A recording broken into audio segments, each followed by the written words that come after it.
गुजरात में चुनावी माहौल गर्म हो चुका है और इसी बीच अब एआईएमआईएम पार्टी भी चुनावी मैदान में पहुंच चुकी है।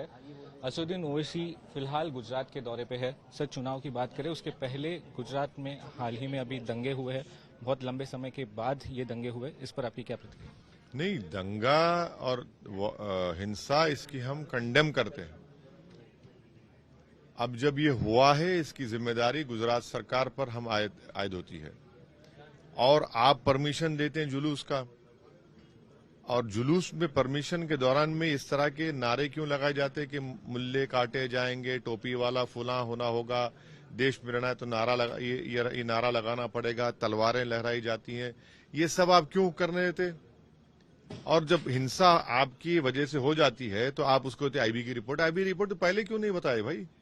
आप पहले उन लोगों को आप प्रिवेंटिव डिटेंशन में ले लेते कि हमारे पास रिपोर्ट है, आपके पास व्हाट्सएप चैट्स हैं, आपके सब आपकी गैसेज आपके पास है, सब आपके पास है। तो ये एक पुराना खेल है, पुरानी कहानी है जिसको गढ़ा जाता है कि बस डाल दो मुसलमानों पे, ये जिम्मेदार है।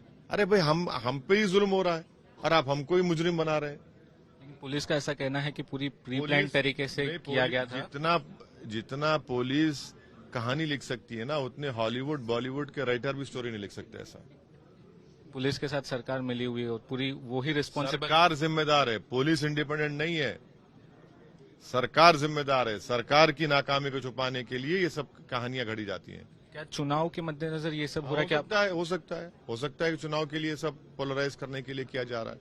आपकी पार्टी की तरफ से क्या इसके अंदर कोई कदम उठाए जाएंगे या जो आरोपी है उनको कोई मदद? हमारे पार्टी के लोग गए थे, कंबाट में गए थे ना, हमारे हिम्मतनगर कंबाट में गए थे, पूरा मालूमात हासिल किए और अभी भी हम उस पर नजर रखे हुए हैं। उस पर हमारी पार्टी भी जो भी लीगल कदम उठाना है उस पर गौर करेगी। मोहन भागवत का कहना है कि 15 साल में भारत जो अखंड भारत हो जाए। मोहन भागवत को चैलेंज कर रहा हूं कि चीन का लफ्ज अपनी जबान पे ला लें, हॉट स्प्रिंग बोले, डेप्सांग बोले।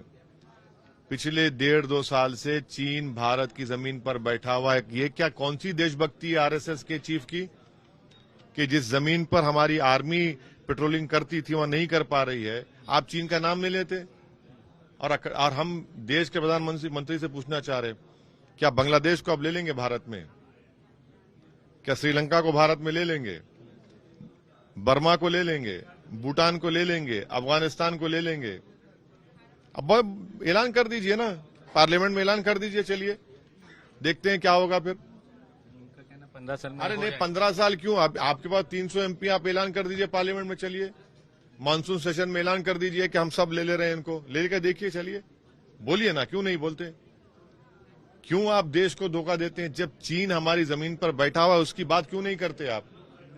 दिल्ली पुलिस ने एक एफिडेविट फाइल किया सुप्रीम कोर्ट में धर्म संसद को लेके और उसमें कहा गया कोई भी हेट स्पीच नहीं दी गई थी। सुप्रीम कोर्ट इस मैटर में सीज्ड है और सुप्रीम कोर्ट के पास पूरी जानकारी आएगी। आप देखना सुप्रीम कोर्ट इस पर क्या बोलता है। गुजरात चुनाव की अगर जो बात करें तो किस तरीके से आप अपनी पार्टी को देखते हैं? क्योंकि कहीं ना कहीं ये कहा जा रहा है कि शायद इससे फायदा बीजेपी को हो। ये सब बेबुनियाद बकवास है। 27 साल से बीजेपी की सरकार यहाँ पर है, 84 से कोई मुस्लिम एमपी नहीं बना, इसका जिम्मेदार क्या ओवैसी है।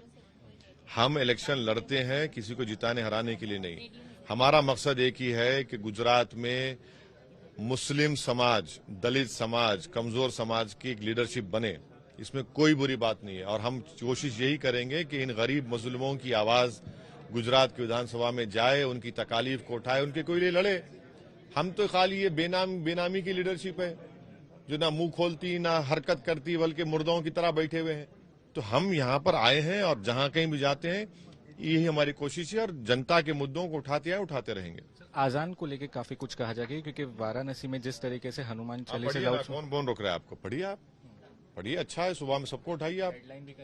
अरे वो छोड़िए, वो तो छोड़िए। बात करने कैमरा पर्सन साजिद आलम के साथ सौरभ वक्तानिया, अहमदाबाद, आज तक।